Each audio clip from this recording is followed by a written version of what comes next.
some of the local events, whether it's Tamiami Orchid Festival, whether it's Redland, whether it's at Fairchild, that's where you will find me. If I'm not at work, just don't say that I'm sick. Just say, if you see me, just don't go and snitch on me. Just say, oh, he's homesick, he's not feeling good. I'm working selling plants. So I'm all over the place. I do a lot. I have my nursery down in Homestead. Pretty much I have just over 5,000 square feet of growing area with an extensive collection of bromeliads. There's only one nursery that mirrors that level of material in collector stuff, and that's Tropiflora, but they're going out of business, so pretty much I'm one of the last few standing in that industry. And then with orchids, I am a species guy. I have always been a species person. I've developed, as a kid growing up, I've developed pretty much went from roses to fruit trees to succulents to then orchids to then I did everything. Until I pretty much settled down into orchids and bromeliads. But species is my thing. There's a couple individuals that I know you've heard the names of them before. These are individuals that I pretty much see as mentors, individuals that I learned from, and as an education and an environmental science background that I bring, I'm very much into seeing things in its habitat, and I like to see things where they're growing naturally. Okay, I have not had the opportunity to go down to Venezuela or to South America other than Guyana. I have traveled the interior part of Guyana, but species is my thing. I love lueddemannianas. The first time I saw one of my neighbors 20 some years ago had a lueddemanniana. I didn't even know what the heck it was. She had it on one of her mango trees in the backyard, and she said, oh, this is the Cuban orchid. And I'm like, I gotta do a little bit of research on this. So I did some research, I went in, I looked, and I'm like, this is not from Cuba. This is from Venezuela. So then I go to my grandmother and I tell my grandmother, well, Grandma, this is not, you guys all call this from Cuba. Well, I went down to Cuba. Everybody has it. So I'm like, how? It's not native to here. The seeds escape. That is the answer right there. So somebody brought either a stem cutting or a seed pod into Cuba back in the 1940s and 1950s, and then everybody thought this is the Cuban Cattleya orchid, which is what you see everywhere. Incorrect. It is originally from Venezuela.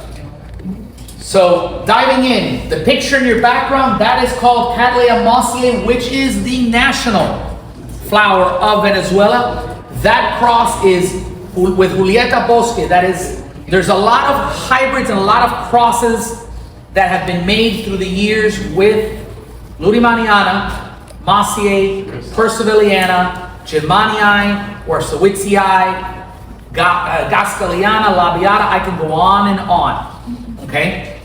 That beauty, I still have it at my house. Most of these plants are at my house, not at the nursery, because of the value that a lot of these plants have. I'm not cheap. I will spend, if I like something, I will drop $1,000 in a heartbeat to get it. Okay? I have plants that I have had folks like Enrique Graf bring back from Venezuela for me, and I've paid some big dollars for. And practically when you do that, you're one of the few in the United States that have it. So a little story. If you haven't seen the map of Venezuela, this is the map of Venezuela. And I'm going to show you guys pretty much 3 important regions in Venezuela where you're going to see most of these species. So lueddemanniana, see this mountain range right here? An orange right up against the coastline from Guyana all the way to Caracas, the capital, and then curving into Colombia.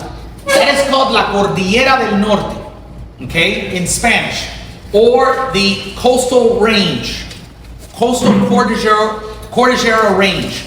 It is a mountain range that pretty much is between the capital city of Caracas and the coastline.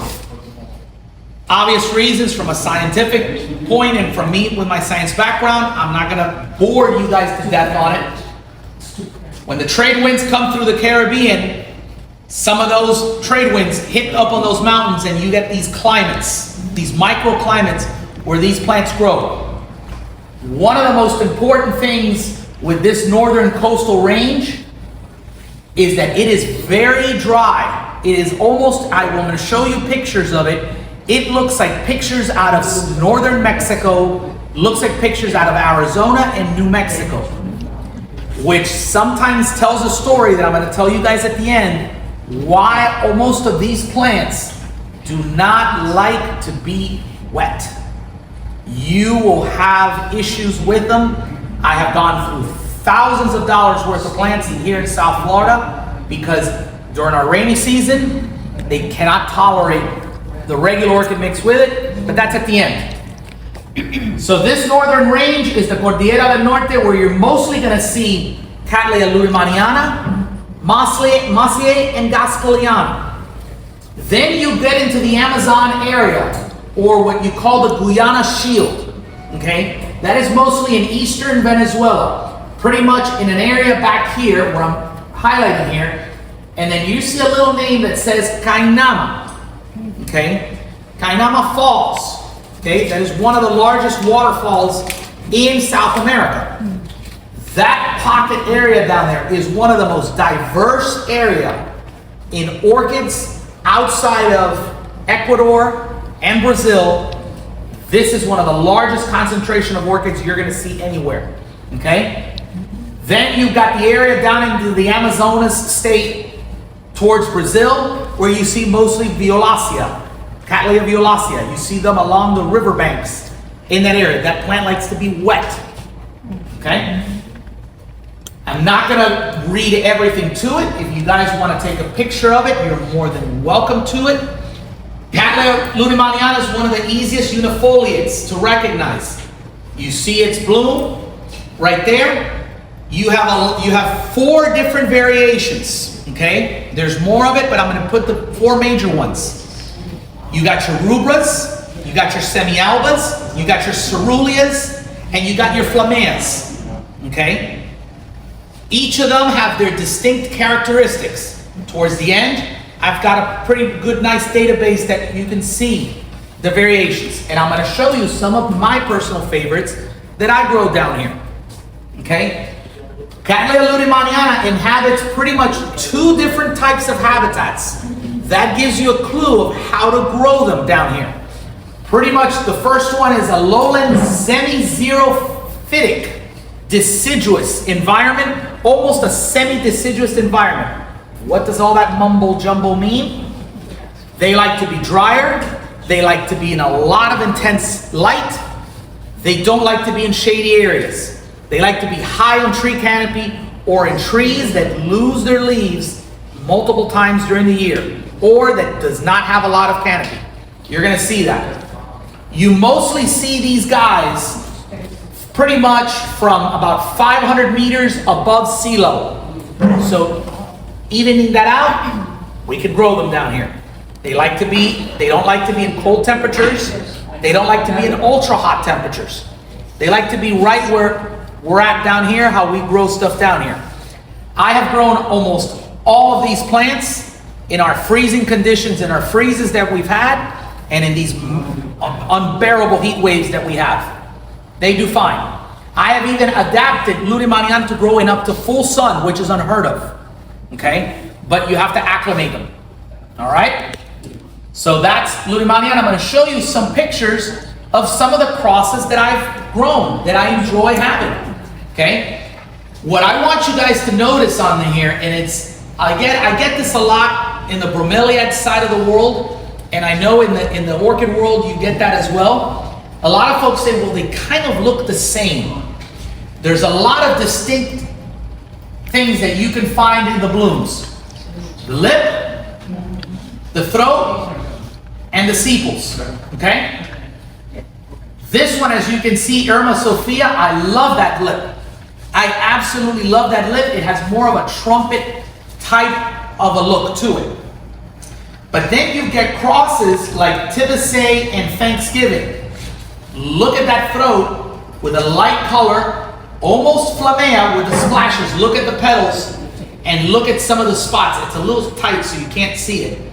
But you're gonna see some of these distincts, little indications on the plant.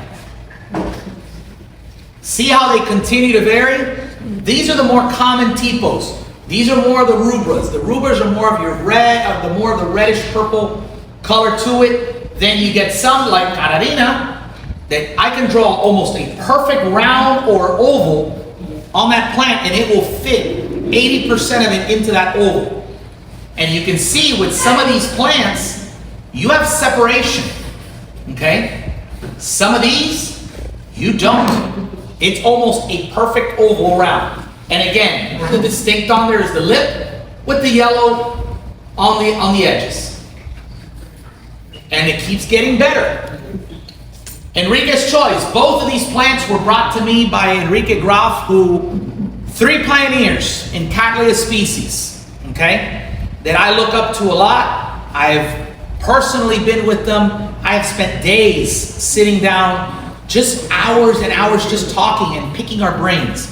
Enrique Graf, okay, the original founder of Plantio La Orquídea, the late Armando Montanelli from Orquídeas Cerro Verde, Michael Sin from Kainama's Orchids when he used to be around. Three Venezuelan pioneers that pretty much brought all of these plants into where they're at today. Enrique's Choice. What I love about this plant is look at the trumpet type of a lip and throat all the way down.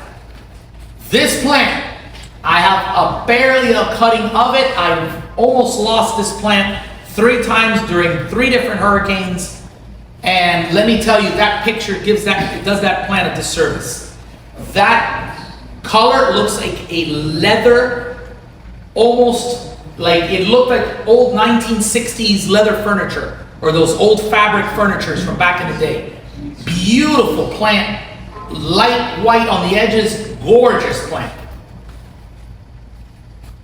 Now we start getting into some of the cerulleas. Cerulea, pretty much, for those of you that don't know it, I don't want to sound like I'm lecturing you guys. Cerulea, pretty much, it's a combination of the white with the rubra and the more of the purple color. It's like a faint color to it, a faint purple to it. You see that here. This is a cross that has not been registered. This is called Forma Cerulea cross with a numberation on one of Armando's books that he tagged as 1445. Never registered it, but look at that lip. Look at that plant. One thing you're going to notice is I grow a lot of them on cork. I grow a lot of my stuff in terracotta pots or in cork. One of the two. I don't deviate from that. Later on, I'll explain what mixes I use and how do I keep them going. Here's another beauty, Gregorio cross with Francis. Again, I grow them in pieces of cork or tree fern. That plant is called Kainama's Fantasy. It is within the semi-alba, the cerulea range. That plant measures almost 8 inches across. Okay, that is an extraordinarily large bloom for a lueddemanniana. That is not common to see. That was one of my first bloom from a batch of seedlings that Michael Sin made, and he got it going, and what an incredible sized bloom on that plant. Now we start getting more into the cerulleas where you see more of the white, more pronounced in it. So that's Cerulea Michael on the left. One of the things that I always look at the cerulleas and stuff is hone in and focus here on the yellows and on the reds and purples on the lips. Some of them are more, the yellow is more intense, and some of them, the yellow is more faint. So you can see Cerulea Michael. This is a cross from Enrique Graf. Cerulea La Orquídea, cross with Cerulea Azul. Look at this. Cerulea Kainama's Friend. That looks like it was literally hand painted. It is a gorgeous plant. Concolor, look at that. That looks like an angel's trumpet, literally. One of my favorites, this originated from a grower in Hawaii. When he came down to one of the Tamiami Orchid Festival, he brought me one. He's like, Alex, I think you may like this.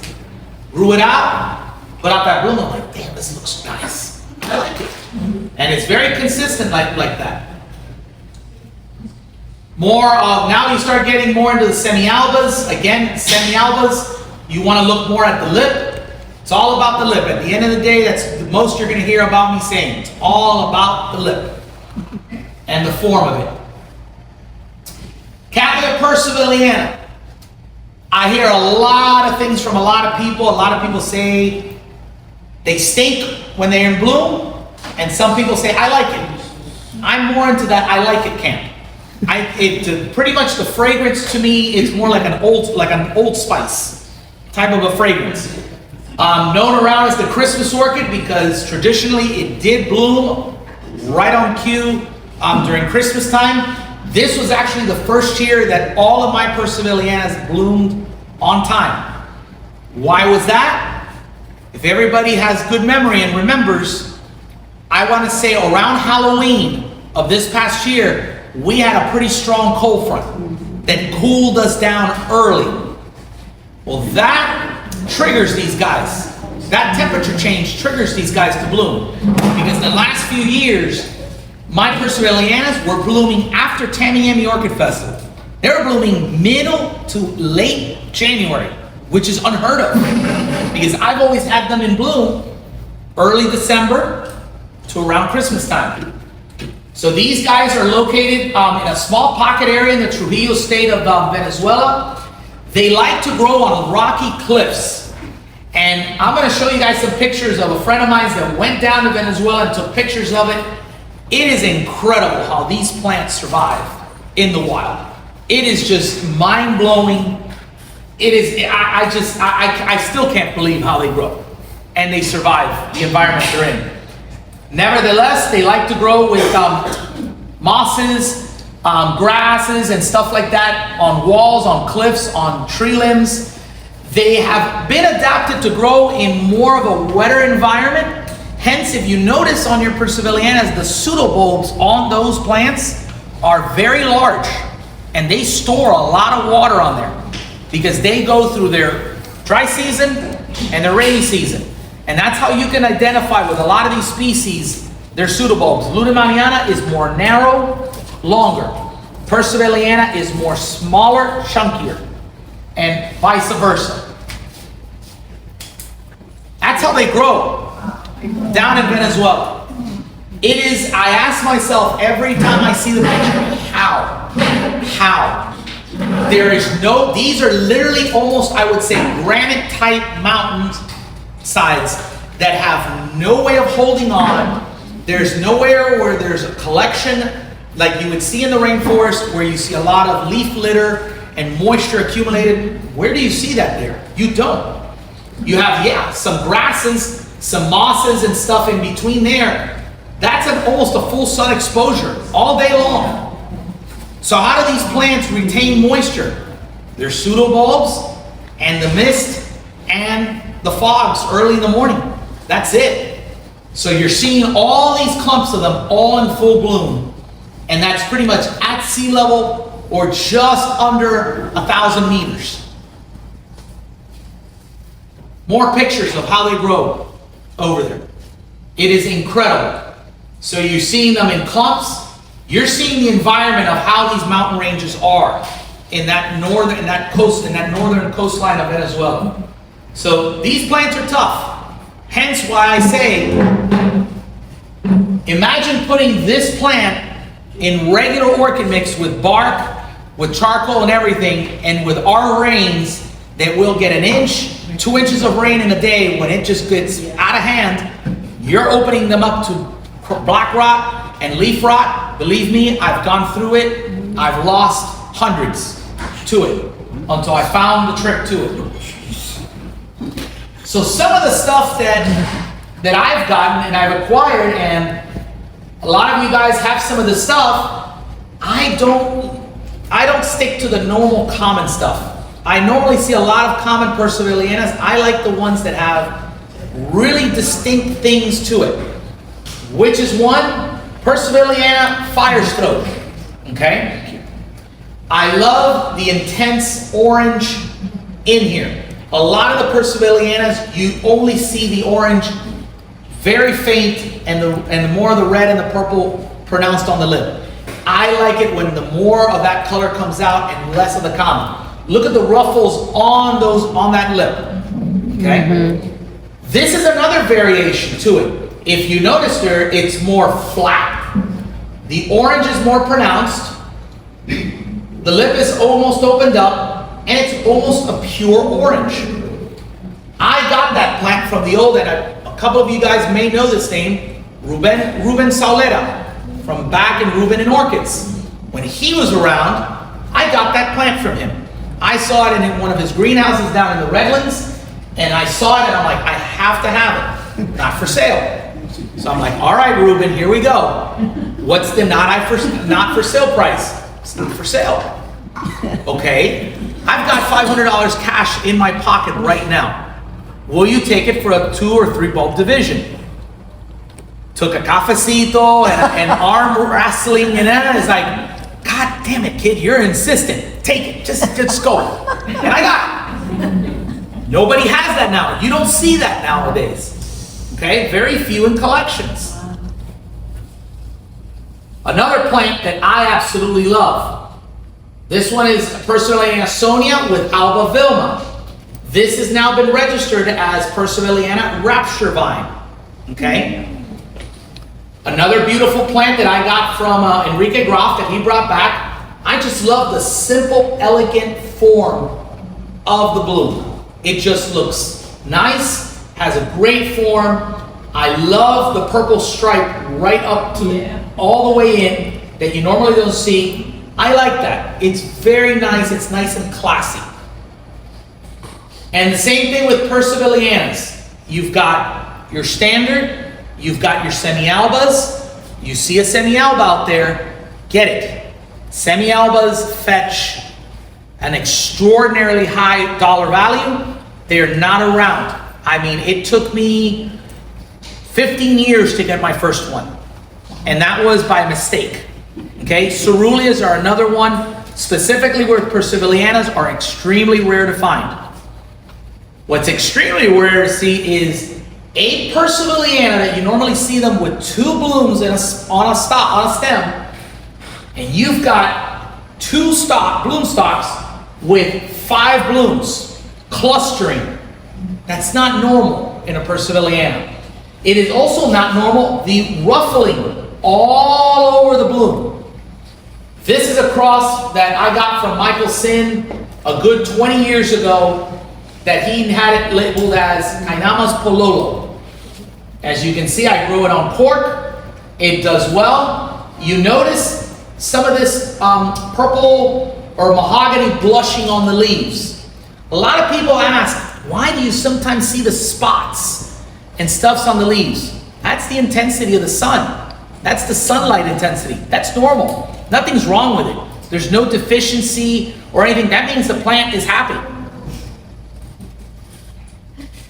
Here's a Percivaliana that looks, to a lot of people say, how is that even a Percivaliana? It sure as heck is. That was actually wild collected and brought to me by Enrique Graf back when he brought stuff into the US that he was allowed to. This one he named La Miel Viel. That bloom is as thick as cardboard. That bloom is extraordinarily thick, small and compact.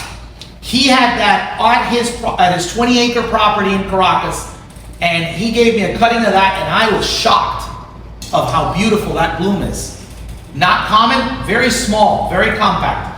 So I'm probably thinking that it may have been a natural hybrid down the line. I'm kind of thinking that.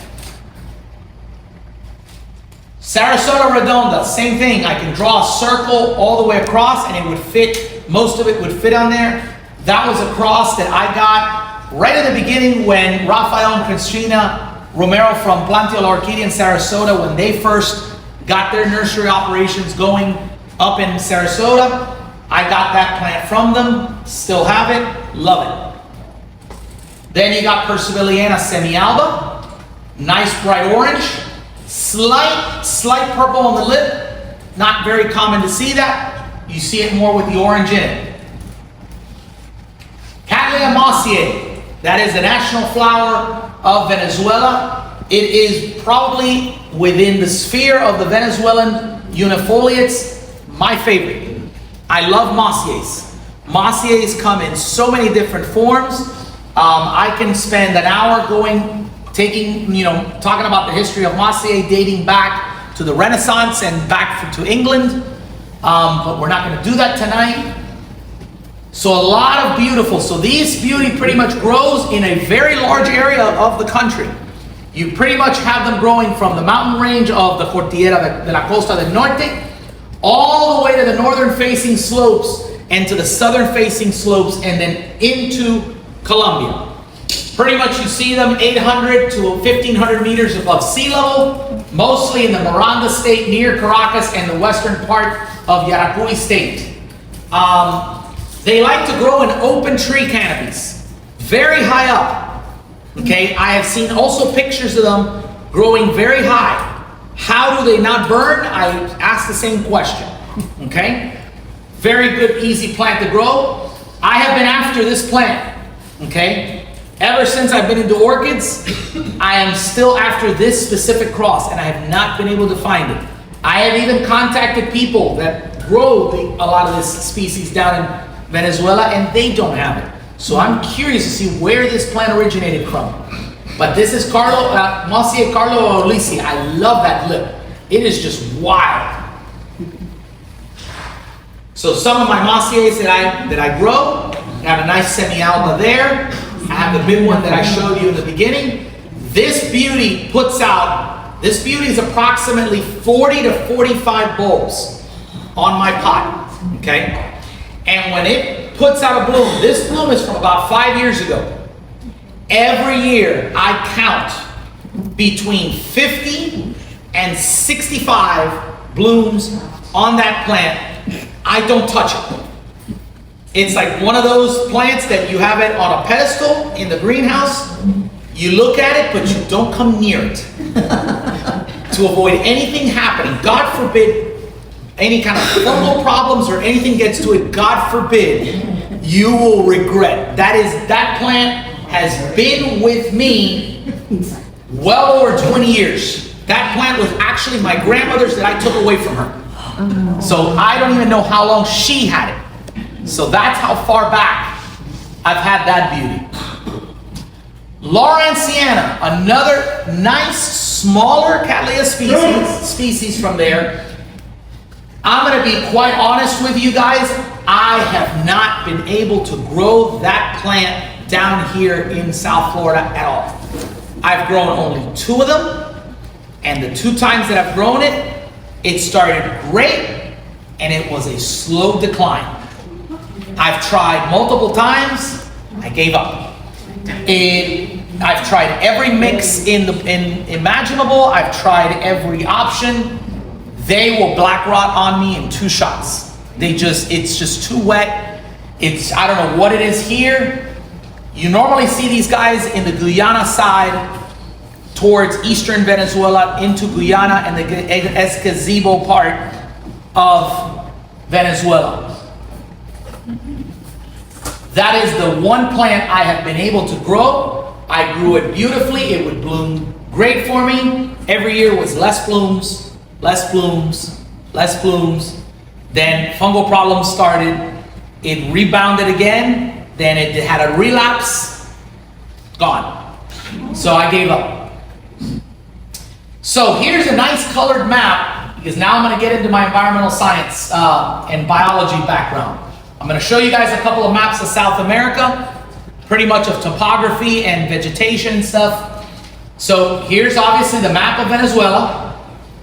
This is the gazebo part of Venezuela, which is part of Guyana. I'm not going to get into that. So lueddemanniana is in the blue shade. So it's pretty much on that northern coast, okay, with the Caribbean. Cattleya is in this small pocket. Lawrenciana is more down here into the Guyana Shield into Brazil, along with Germania. Mossiae pretty much all into Colombia, like I mentioned, and then percivaliana is in that small little pocket. Why do I show this map? A lot of folks you hear about conservation and protection, whether it's protecting bioreserves, national parks, etc. Once these habitats are paved over, or you expose them to cattle grazing, agriculture, or development, once it's gone, it's gone. That environment is not, you cannot bring that back. And a lot of these countries in South America, particularly in Brazil and a lot of these areas, you have a lot of areas that are pretty much being wiped clean. I have a couple of bromeliad friends that have been traveling a lot into northeastern Brazil looking for specific species of alcantaras and bromeliads. Well, a friend of mine went there 3 months ago, saw on the side of a road a huge patch of stuff. He's like, oh my God, I gotta come back and look at this and take pictures. Well, he came back 3 months later and it was gone, paved over. A road was built on there and they just came in and just wrecked on there. So God knows how many species and stuff that haven't even been discovered or described are gone. And that's been the alarming rate happening through the years. So here's an idea of the climate types of Brazil. Pretty much you have more of a humid subtropical environment towards the southern end. This is the most, probably the two most biodiverse areas in Brazil is obviously the Amazon basin and then the northeastern coastal Atlantic forest of Brazil. So pretty much these areas in orange is a hot semi-arid environment, and the blue pretty much it's a rainforest savanna monsoon type of an environment. So it's pretty much outside of the rainforest area, you're looking at your classic dry season, rainy season type of an environment. Here you're getting in more, again, my science background comes up. I like being technical so people see it. That's your vegetation, maps of all of South America, all your biodiverse areas. I mean, South America is pretty much the lungs of the world. It is everything for all kinds of plants from everywhere. I cannot stress enough about the environment of South America, from the Amazon to the Guyana basin to the Andes rainforest, and so on and so on. There's more of into Ecuador. Everybody hears about Ecuador. Everybody hears about Colombia and Peru. Let me tell you, once those places are gone, irreplaceable, gorgeous amount of stuff, gorgeous. So, that area shaded in on your right-hand side, that area shaded is the Cordillera de la Costa. On the left, that is pictures of how those mountain ranges and the valleys are in between. So it's not like a rainforest environment where you see, heavy rainfall, waterfalls and stuff. You don't see that pretty much that in that part of the world. This is a picture of how it looks.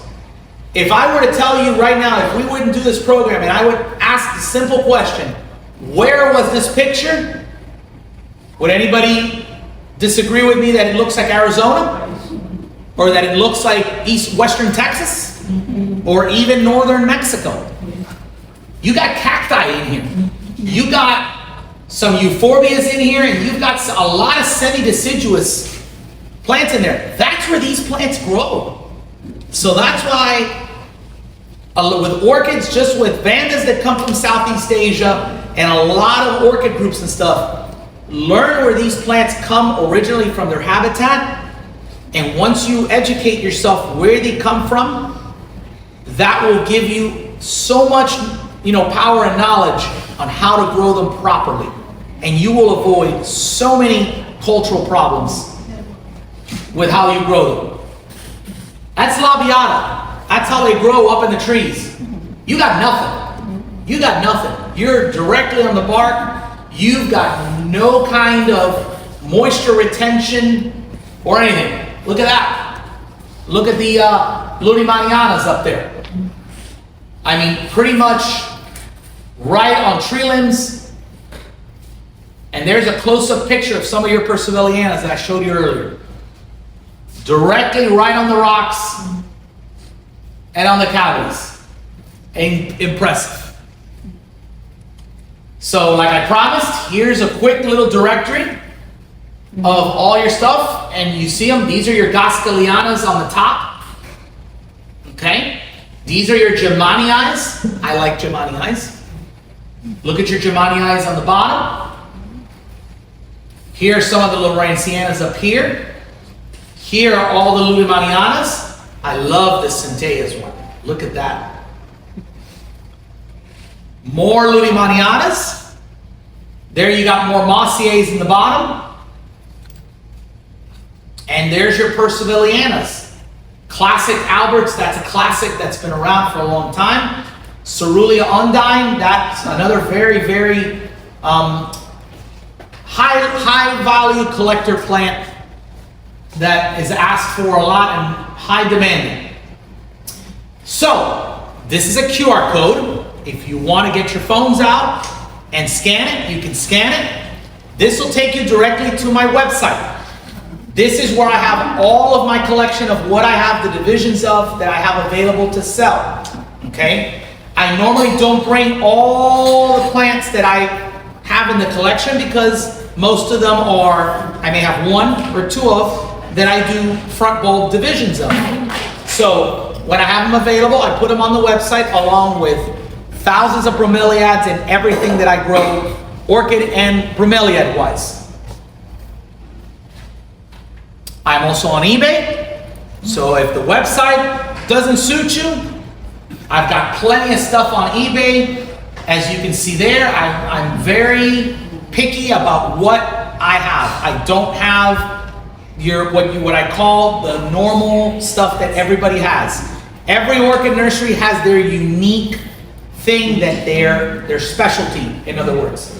My specialty is whatever is weird, unusual, not common. That's me. That's what I have.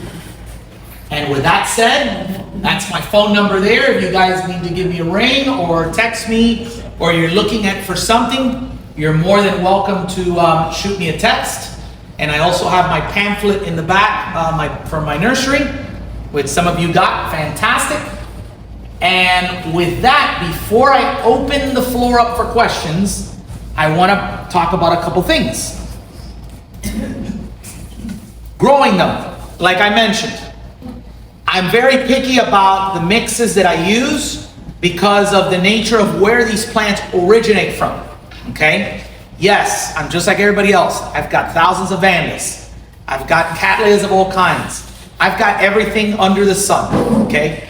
Whoever tells you that you don't have a little bit of everything, they're lying to you. A true collector and a true person that loves plants has a little bit of everything. Growing these Cattleyas, terracotta clay pots, okay? Good drainage, okay, is a must. What do I use? You can go buy at OFE Orchid Supply. You can buy their special orchid mixes that they have. But I don't use that straight mix into my medium. I use a combination of about 20% of that bark mix with hydroton, okay? Or I'll mix some tree fern already all broken up into the mixes. That is it. I don't do anything else. If I have broken pots that I have around the nursery and stuff, I don't throw that stuff away. I just take out my frustration on them. I get the hammer and I start beating the living daylights out of it until I break it all up. And I'm not spending extra money. I'm recycling stuff. Stuff that's gonna go to the dump, I'm gonna make use of it. Now, before I use it in the mix, I got my containers that I'll throw all that in with some water and bleach to kill any kind of bacterias or funguses in there. You can do that. I have had some folks at festivals say, oh, but I don't have space to put pots. That's not an excuse. You can go up the wall. You can get pieces of cork. A lot of nurseries from OFE and a lot of the different suppliers, you got the pieces of virgin Portuguese cork. I think it's fantastic. It's lightweight, it's easy. If you want to pull divisions out of it and it's too difficult, just get and cut the piece of cork out with it, and that's it. And you can hang it anywhere. I mean, geez, if you've got a couple hundred plants or 1,000 plants and a hurricane comes or a cold comes, can you imagine hauling all those terracotta pots everywhere? Get one of these little rolling carts, hang them all there, and just stroll it right in. Tree fern plaques, very good material to use. There's a lot of now the little pots that are the little tree fern pots. You can use that too. I stay away from plastic. I'm sorry, it doesn't work for me. It just doesn't work for me. Whatever I get that I've had in plastic, whenever I have a chance, I move it over to clay pots or I'll mount it. I don't like plastic. Everybody has a different opinion. Everybody has a different technique. I respect that. Me personally, I stay away from it. Fertilizing, same drill. I fertilize 3 times a month, okay? I do 20-20-20 twice a month, and I'll do a bloom booster with a vitamin D, with a vitamin, I think B, I'm not sure of the name now. It's a vitamin, they come in gallon containers. You can buy it at Amazon, but it's similar to Super Thrive. Very similar to it. And I mix that with the bloom booster on the sprayers. I hit everybody. I soak everybody. And I do that religiously every month. The only time of the year that I move away from the 20-20 instead of 2 nights a month, I go down to once a month, is when we start going into September, October. I start blasting these guys with bloom boosters. And I start pumping them and pumping them and pumping them.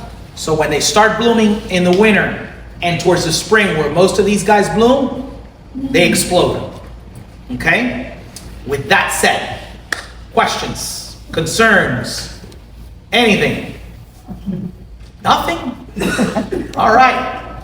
Ask away. Thank you for the presentation. My pleasure. I'm going to take you down to Brazil for a moment there. You talked about some of the varieties that have alluded you to the hundreds. I haven't quite got that far, but Cattleya El Dorado. I'm on my second one. I would like to not have to buy a third. I've done my Googles and tried to figure out the best environment for right now. I just have a rare root division that I'm praying that it'll actually pop out some roots. So I got it in. What do you have? I was just going to ask, what do you have it in? Right now, I just have it in a clay pot on the bench. I water it practically daily. Just a little spritz with it until it gets me enough roots to where I can. So my question now goes, does it have a good amount of roots? Are those roots active? And is the plant dehydrated? It's not dehydrated. I bought it back at the Thailand show, The Thai Rainbow. Bingo, yes sir. And it didn't have roots in. It still doesn't have roots. However, the new growth is continuing to grow. So that's why I don't think it's dehydrated, but it's not giving me. So what I would do in a not in a situation, but in a conundrum in that moment is I would probably get that mounted onto something. Don't pot it up, get it mounted onto something. Somewhere where it's gonna have enough moisture that it's not drying out. One of the biggest tricks with a lot of Cattleya divisions is when they don't have a lot of roots, you have to maintain a significant amount of moisture along the rhizome for it to start producing or to trigger it to push roots out. A lot of folks have said, well, we're gonna start fertilizing and super thriving it. Super thrive for brand new roots coming out, you will burn them, okay? That stuff that once you make the division, that you have some roots on it, I always like to trim some of the older roots out, but if it's in one of those conditions, I try not to. A good Cattleya species that I've had the same issues with is Cattleya rex. Cattleya rex originates from Ecuador and Peru, okay? In Peru, it likes to have more cooler nights, and it likes to be, and it's a more higher altitude. So here in South Florida, you don't have that temperature difference in that altitude to grow it. So from where it's coming from, it struggles here. I was for years trying to grow it. I couldn't get it going. I would buy from a lot of these nurseries like Peru Flora and all that stuff, and for years and years, I spent $75, $80, $100 on a division, and I lost it. Within 2 months, it just disintegrated. Well, now I put it on cork. They're doing great for me. I don't put them in a higher light. I keep them in more of a shadier part of the greenhouses where it's not getting that intense sun on the top layer, and I keep it more on the bottom. But in a case like that, my suggestion to you, get it on cork. Mount it on a piece of cork, put a little bit of sphagnum moss in it, or some of that Spanish moss on it, just so there's some humidity on it, and then start looking for some root stimulating formulas that some of these nurseries may have. That may help start triggering it. And if it doesn't get going, you know what? Get a budget and go to Tamiami Orchid Festival and get something else, and you know, it wasn't meant to be. That's the way I look at it. Yes, ma'am. When you put your orchids in cork, where do you put them in the greenhouse? You can put them anywhere. You can put them anywhere in your landscape. So in other words, if you got like here in Pinecrest and in the Gables and in all these areas down up in this part, you've got oaks, you've got mahoganies, you've got trees, you've got a lot of shady areas. Just get the big long S hooks. Put them, hang it from there. I mean, yeah, you're gonna have to water it just as much as you have to water the Vandas, because cork dries out very quickly, but it's great. I always tell folks, and one of the biggest things I tell everybody is, if you've got the blessing that you have hardwood trees in your landscape, decorate from the bottom up. Get your Vandas on there. Get some Cattleyas on there. I've picked up, I don't know how many trays of white phalaenopsises and stuff from garbage piles that people just get the whole tray and dump them. Well, guess what I do? I pull them right out, take them out of that little plastic thing with all that sphagnum, clean up the roots. Guess what? I've got all my Robellini palms in my entire house full of phalaenopsises that I picked out of the garbage. So somebody else's trash is my gold. And then I do the same routine with the fertilizing, and I have them in bloom twice a year. And I enjoy it. That's the way to do it. And you cover your trees.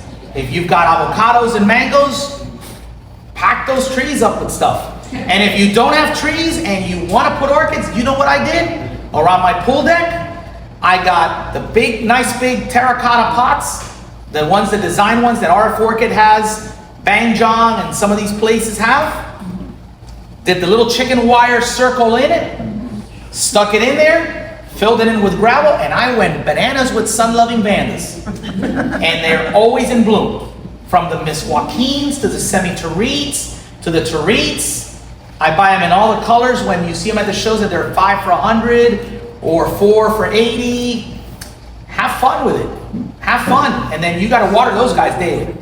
That you have to do, but something nice. Yes, my dear. I was gonna ask you about the Rex. Yep. I bought two, one last year, one this year. Okay. They're alive. Very good. From Peru Flora. Yep. And the only thing that they told me was that they're prone to rot. They don't like They to are. stay wet. That's So I correct. mounted them on what's that wood from the ocean? Driftwood. Driftwood. Two Okay. pieces. Or buttonwood, either way. I think it's driftwood. So they look fine, but they came plumpy and now they're a little wrinkled. And the roots have grown in. I shot them with rapid root. Key thing with that is, you just said the key word, they are rooting. Okay? It looks a little, the plant looks a little plumpy, not like a little dehydrated, a little sad, but it's rooting. You need to start pumping it with fertilizer, and you need to start building up. You're not gonna, those back bulbs, they're not gonna automatically like reinflate like a pool, you know, donut and stuff like that that you blow air in it. A lot of those plants, what you're looking at is now the new growth ahead. You wanna now start improving that health of that plant ahead. Yes, a lot of those plants also, when they come from South America and a lot of these countries, they've been for days packed, shipping stress, heat at the airport, at cargo, then they're at a show for several days, not getting the proper watering, They're stuffed in there with sphagnum moss wrapped up in plastic. So all those little things, like in Spanish, el maltrato. So some plants, it's like pretty much, it's a betting. Some of them will do well, some of them not. I bought a lot of them at this last show from them. They're doing good, but I slapped them on cork and I took everything off. I stripped everything to the bare roots. And with cork, guys, what you can do is you can get your drill, open up 2 holes. You want to look towards the bottom.